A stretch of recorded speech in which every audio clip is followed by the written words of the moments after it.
C'était un reportage signé Philippe Zabo et Marie Sisseri. Parlons développement durable, soutenir le progrès et célébrer une décennie de développement. C'est sur cette thématique que s'est ouvert ce mardi à Abidjan le 10e atelier régional du projet du Centre d'excellence de l'enseignement supérieur africain pour l'impact et le développement. Durant 4 jours, les participants venus d'une dizaine de pays vont accroître leurs capacités en matière de bons procédés sur le développement, à commencer, vous allez le voir, par le capital humain. Issa Badini, Souleyat Abike et Tima Traoré pour le compte rendu.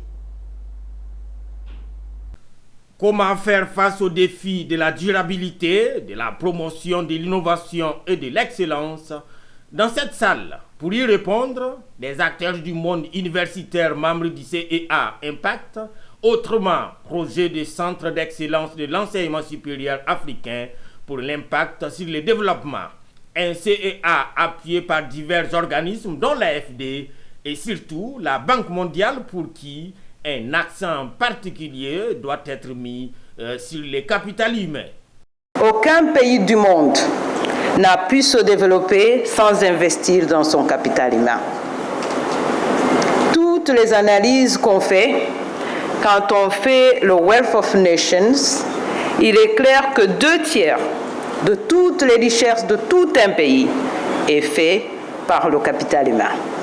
Le capital humain, encore faut-il que les universités et l'ensemble de l'écosystème aient les coups de frange. C'est du moins le souhait du ministère de l'Enseignement supérieur et de la Recherche scientifique de Côte d'Ivoire. Pour que les centres d'excellence puissent atteindre leur plein potentiel, dans le cadre de la 3e phase du programme, il est essentiel que les gouvernements, les partenaires internationaux et les institutions académiques travaillent ensemble pour surmonter ces obstacles. En attendant, l'on peut célébrer les 10 ans du projet qui, pour certains, a effectivement impacté. Ce projet a permis donc de former vraiment une quantité énorme de masters, de PhD, qui sont donc intervenus dans les domaines des changements climatiques, de l'agriculture durable et de la biodiversité au niveau de la Côte d'Ivoire.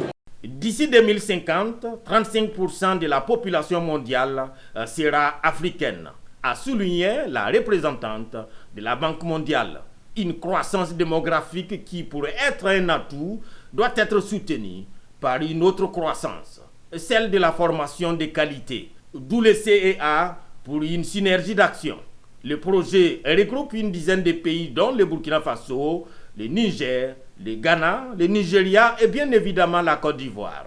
Démarré donc ce mardi dans la capitale économique ivoirienne, cet atelier prendra fin le vendredi 3 novembre, mais d'ici là, il aura eu le temps de parcourir la question de la durabilité à travers des tables rondes, des conférences et autres panels.